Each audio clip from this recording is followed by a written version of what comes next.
voyez? Et après, on lui demande de se taire.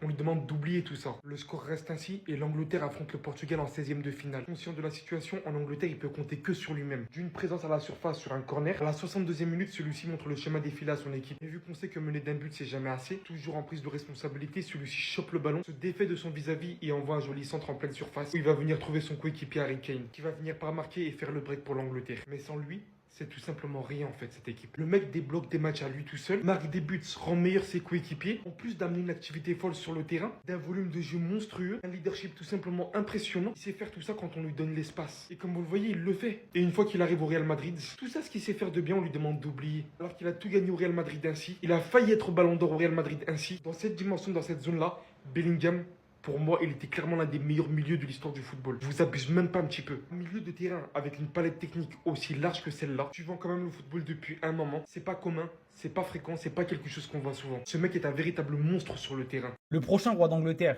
c'est Jude Bellingham. Hein. Celui qui va succéder à... C'est Charles III, je crois. C'est Bellingham. En vrai, Bellingham, c'est déjà le roi d'Angleterre. C'est juste qu'il n'a pas le poste actuellement. Et c'est lui le patron de ce pays. C'est lui le patron de cette sélection. Voilà. Jude Bellingham. 22 ans. Il va avoir 23 là, bientôt. Est-ce que j'ai besoin de parler en fait? Non. Le gars est là. Quand la sélection a besoin de son Jude Bellingham, il répond présent. Voilà. Et pourtant, il y en a certains, quand ils ont vu la liste, ils ont dit mais pourquoi Bellingham il est là? Qu'est-ce que fait Bellingham à la Coupe du Monde? Pourquoi il est là en fait? Est-ce qu'il mérite? Comment ça, est-ce qu'il mérite? C'est le roi. Bien sûr. Mais même s'il ne joue pas de la saison, il sera à la Coupe du Monde. Il sera avec la sélection. C'est le patron en fait. Il peut prendre des congés, il peut prendre des vacances. C'est lui qui gère l'emploi du temps. C'est tout. S'il ne veut pas jouer pendant toute l'année et qu'il veut juste être là à la Coupe du Monde, il sera. C'est lui le patron, c'est lui le roi. C'est lui qui gère tout le monde. Il faut comprendre ça. C'est pas le meilleur numéro 10 du monde. C'est pas le meilleur numéro 10 du monde. Il mérite pas le Ballon d'Or 2024. Il ne mérite pas le Ballon d'Or 2024. Bah si, c'est le meilleur numéro 10 du monde quand il est dans celle-là. Si, parce que c'est trop fort. Et oui, il mérite le Ballon d'Or 2024 parce que quand il était dans celle-là, c'était trop. C'est n'importe quoi la Coupe du Monde qu'il est en train de nous faire. Arrête Jude, c'est bon, on a compris. Tu peux arrêter. Mais même si le Real a gagné, le Barça a aussi gagné ce soir. Parce que dans le top 3 des meilleurs joueurs du terrain, on avait ce mec-là. Monsieur Marcus Rashford en première mi-temps, tout le danger, il venait de lui. Le nombre de ballons dangereux qu'il a apporté. Et au final, sur le deuxième but de Kane, et bah celui qui lance Bellingham dans la profondeur, c'est ce mec-là. Parce que Rashford, il a été remuant, il a bossé, il a été trop fort. Je suis désolé, même si le Real gagne ce soir, le Barça gagne aussi un peu. Donc moi, je suis carré. Et le troisième club qui est gagnant, c'est Manchester City. Parce qu'on est tous en train de dire 150 millions et tout, c'est trop. Je suis d'accord, c'est trop. Mais il est choquant. Il est choquant. S'il réitère les performances, là, comme il a fait aujourd'hui, s'il les fait en Première Ligue, en Ligue des Champions, en phase finale de Coupe du Monde, tac, tac, tac, tac, qu'il enchaîne, il va falloir revoir les 150 millions et se dire, ah ouais, peut-être que s'il enchaîne comme ça, c'est pas si déconnant. Bref, les amis, l'Angleterre font le minimum syndical et finissent premier du groupe à 7 points. Voilà, un faux pas contre le Ghana. Ils sont tombés contre un bloc bas, etc. C'est un petit peu similaire avec l'Espagne, en vrai. C'est une équipe qui, même si elle n'est pas convaincante, elle va chercher ses 7 points. Parce que tu vois qu'il y a une démonstration de force avec l'adversaire, etc. Donc maintenant, on va voir ce qui va se passer en phase finale. Ça va être très, très fort. Mais voilà, aujourd'hui, globalement, c'est maîtrisé. Tu vois que les individualités, Jude, Anderson, Rashford, même Kane, il lui en suffit d'une pour qu'il y ait but.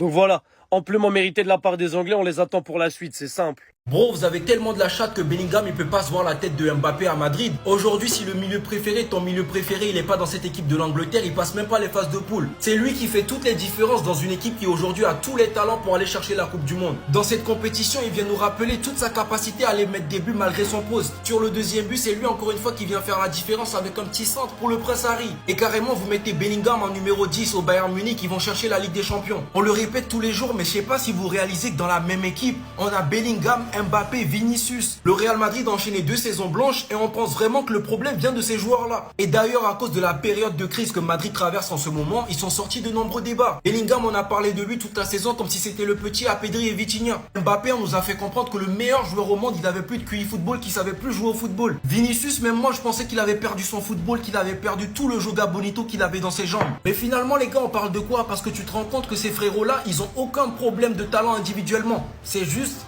je sais pas ce que vous en pensez de votre côté, hein. Mais n'hésitez pas à me le dire en commentaire. En attendant, c'était votre gars Silas pour un nouveau banger.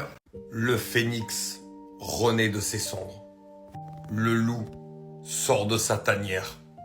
Le chasseur repart à la chasse. Cette Coupe du Monde est l'occasion pour Jude Bellingham de montrer qu'il est là, de retour au niveau, et que depuis son retour de blessure, il est encore présent. Sur cette Coupe du Monde, que ce soit dans ce qu'il donne dans les matchs, et également sur son aspect décisif qui peut changer le cours d'une rencontre, on l'a très clairement retrouvé. Dans un match encore très difficile pour l'Angleterre aujourd'hui, je vais en parler dans une autre vidéo, que ce soit encore et toujours Jude Bellingham qui vienne sauver la nation, ça montre quelque chose et ça envoie surtout un signal fort. Parce que dans ce mondial, on le voit très actif, très remuant, très gros volume de jeu. Mais encore une fois, et on le répète, et c'est là qu'il avait été performant lors de sa première saison au Real, quand il approche de la surface de réparation, il est en pierre. Quand il arrive dans le dernier tiers du terrain, il y a quelque chose en plus, c'est Jude Bellingham.